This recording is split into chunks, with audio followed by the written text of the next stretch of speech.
interesting and very different.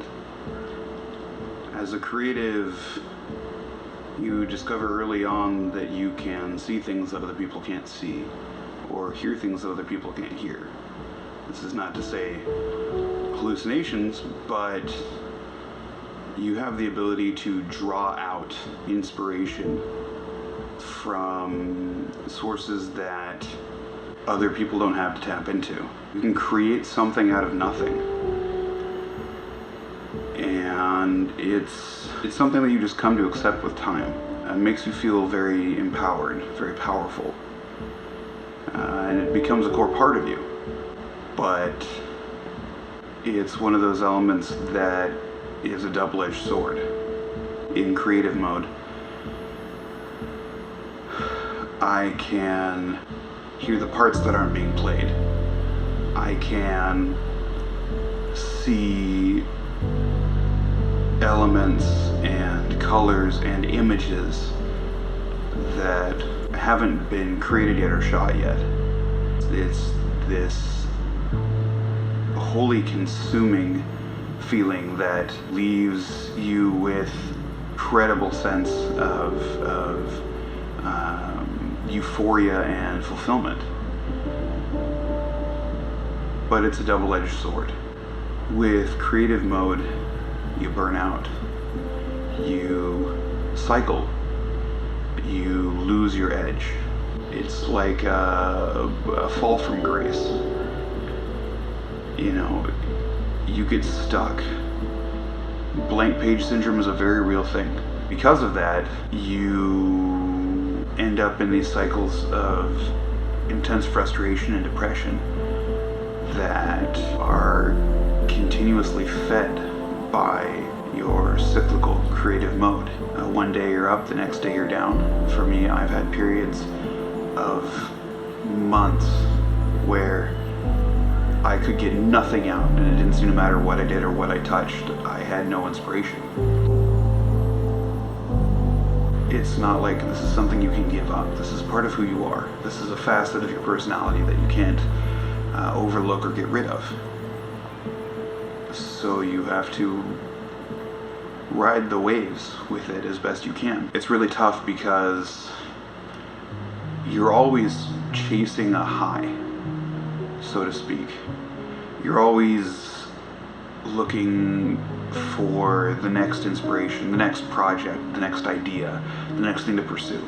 And when you are stuck in the downward part of the cycle, you start turning to anything you can find. Some people turn to family and friends. Some people turn to music or art or movies. Some of us turn to drugs. You're just chasing anything you can to feel that inspiration again. Do anything you can to find that momentum again. Because when you're on the outside of the cycle, it's like you can't see. It's like being blind. The world doesn't look right to you. It's incredibly depressing and disheartening. It's a sickening feeling. You're just stuck in the middle of this, and you know what you've done in the past, but you can't find any inspiration, and it tears you apart because you know what you're capable of, or what you should be capable of, but you can't do it. Being cut off from it is crushing. One of the biggest challenges about being creative is that creativity and mental struggles go hand in hand a lot of the time.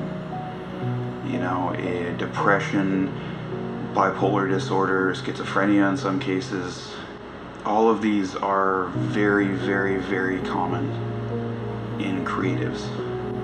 Because they go hand in hand, a lot of creatives tend to derive their most creative aspects from the pain and the darkest parts of their lives, the darkest parts of their psyche. I know that I personally find the most creativity out of pain. the most inspiration out of pain. I can look at something and admire how beautiful it is and want to capture it, and sometimes even successfully capture it or create it. But when it comes to my best work, it's always come out of pain. It's always come out of suffering, because that's what moves me. I can't tell you how frustrating it is to have someone comment that they really like a song, but they're wondering when I'm going to write something upbeat. I don't draw from that. I've tried, but it just doesn't come naturally to me. Deriving from pain has been my biggest and almost exclusive motivator. So this brings us around to the very close relationship between mental disease and creativity, in that because they go so hand in hand, you often find yourself unable to treat one without affecting the other. You know, creativity and inspiration are derived from pain for me, and that means that as I treat my depression, as I treat my anxiety, as I treat my PTSD, my inspiration slowly slips away. And that just fuels my depression and anxiety, because again, I know what I'm capable of, but I can't seem to get it out, can't seem to find it.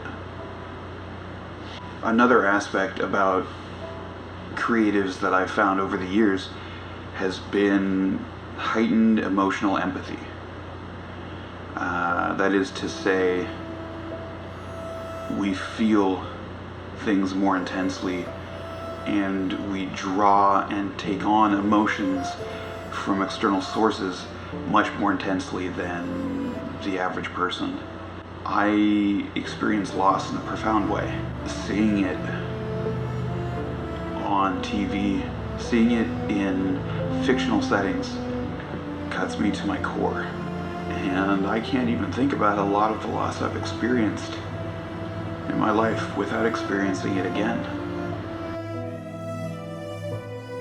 And that is so often the driving force behind the inspiration in being a creative, is the passion.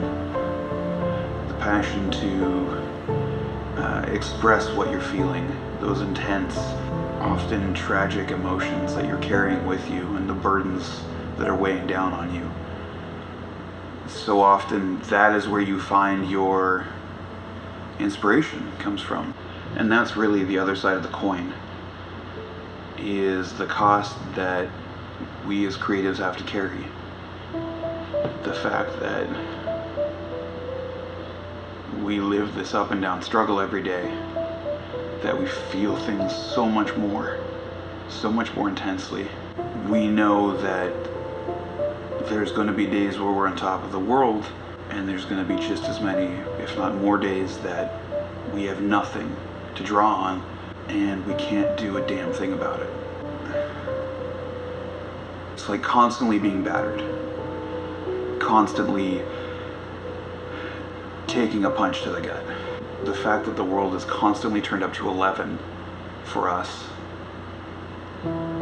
is taxing at best and crushing at worst. It's grating to have to feel this all the time, to have to hear this all the time, to have to hear the criticisms that we create for ourselves that are louder than anything else.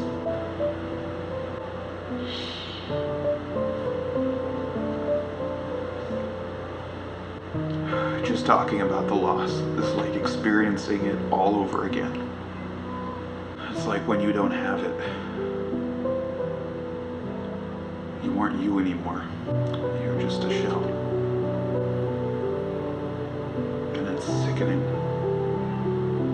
Creatives tend to derive so much of our self-worth and our self-value from the work that we put out and from the responses that we get from our audience. But The terrifying part is what happens. The terrifying part is what happens when that's not enough. What happens when that external reaffirmation grows quiet? What happens when there's nothing telling us that we're okay?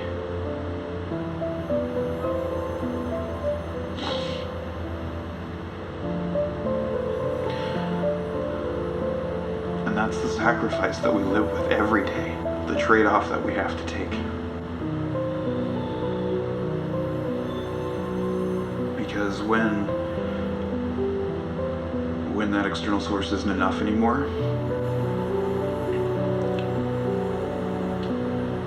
what do?